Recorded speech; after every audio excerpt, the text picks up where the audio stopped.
রাজাকারের নাতিপুতির যে বক্তব্যটা এসছে, সাবেক প্রধানমন্ত্রী রাজাকারের নাতিপুতি এইভাবে উনি বলতে চান না এবং বলেনও নাই।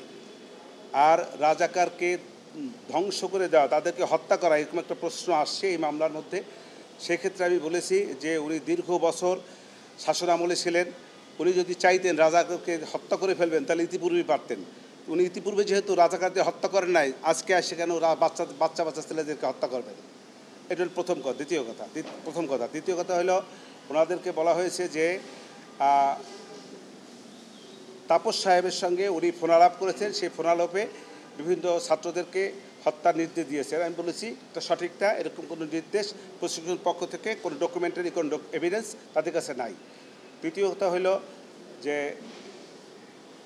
রংপুরে বেগম রোকেয়া বিশ্ববিদ্যালয়ের ছাত্র আবু সাঈদের যে হত্যার নির্দেশ দিয়েছেন, এরকম কোনো বক্তব্য, যে বক্তব্যগুলো এনেছে এগুলো সঠিক নয়।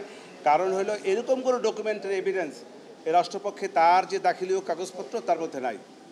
আর 4 এবং 5 নম্বর যে অভিযোগগুলি, সেইগুলি বেলা 5টার, উনি তো বেলা 2টার, ওখানে বলা হয়েছে 14ই আগস্ট থেকে 5ই আগস্ট, 14 জুলাই থেকে 5ই আগস্ট 2টা 30 মিনিট বোধহয় সম্ভবত, পারহাপস, হয়তো একটু ভুল হতে পারে, সেইখানে মধ্যে ঘটনা।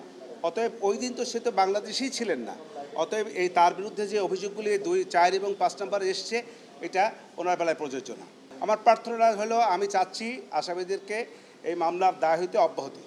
তো শুরুতেই বলেছি কথা, সেটা স্বাক্ষর যখন হবে, তখন কল রেকর্ড যদি আসে, যখন যদি স্বাক্ষরতে দেখা যাবে, তখনকার বিষয়, তখন আমি তার জেরা করব। জেরা যদি আমি সেই কল রেকর্ডকে মিথ্যা প্রমাণিত করতে পারি, তাহলে এটা আমার পক্ষে যাবে। আর যদি মিথ্যা প্রমাণিত না করতে পারেন, বিপক্ষে যাবে। ঊর্ধ্বতন কর্তৃপক্ষের দায়ের বিষয়ে আমার বক্তব্য হলো এই যে ঊর্ধ্বতন কর্তৃপক্ষ হিসেবে যে কথাগুলি বলেছে সঠিক বলে না। এটা আমার বেলায় প্রযোজ্য না। আমি এরকম কোনো ঊর্ধ্বতন কর্তৃপক্ষ হিসেবে কোনো রকমের নির্দেশ আমি প্রদান করিনি। আজকে তো ডকুমেন্টসের কোনো বিষয় না, আজকে তো ডকুমেন্টস সাবমিট করার কোনো বিষয় না, আজকে শুধুমাত্রই বক্তব্য দেওয়ার প্রশ্ন। আমি পুলিশ হত্যার বিষয়ে বলেছি এই কথা, যে যেমন এখানে কিছু অনেক পুলিশও হত্যা হয়েছে, এই কথাটাই শুধু বলেছি। আমার বক্তব্যটা হলো যে মানবতা বিরোধী অপরাধ, এই দেশে কোনো যুদ্ধ হয় নাই। এই যে জুলাই আগস্টে কোনো যুদ্ধ সংগঠিত হয় নাই। এখানে একটি রাজনৈতিক যে পট পরিবর্তন এবং প্রতিহিংসা, হিংসা, তার প্রেক্ষাপটে এই ঘটনা। অতএব যেহেতু কোনো যুদ্ধ সংগঠিত হয় নাই, অতএব যুদ্ধাপরাধ থেকে উদ্ভূত যে সমস্ত অপরাধ মানবাধিকার, সেইটা এখানে সংগঠিত হয় নাই। আপনারা তো উত্তর দিয়েছি, আপনারা যদি আমাকে জেরা করেন, এটা তো ঠিক না।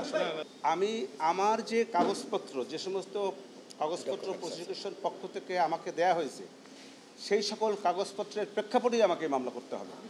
এবং আমি চেষ্টা করব না, তো আমি যোগাযোগের চেষ্টা করার বিধান নাই, আইনে বিধান নাই। আমি তার সঙ্গে ধন্যবাদ, আপনাদেরকেও ধন্যবাদ।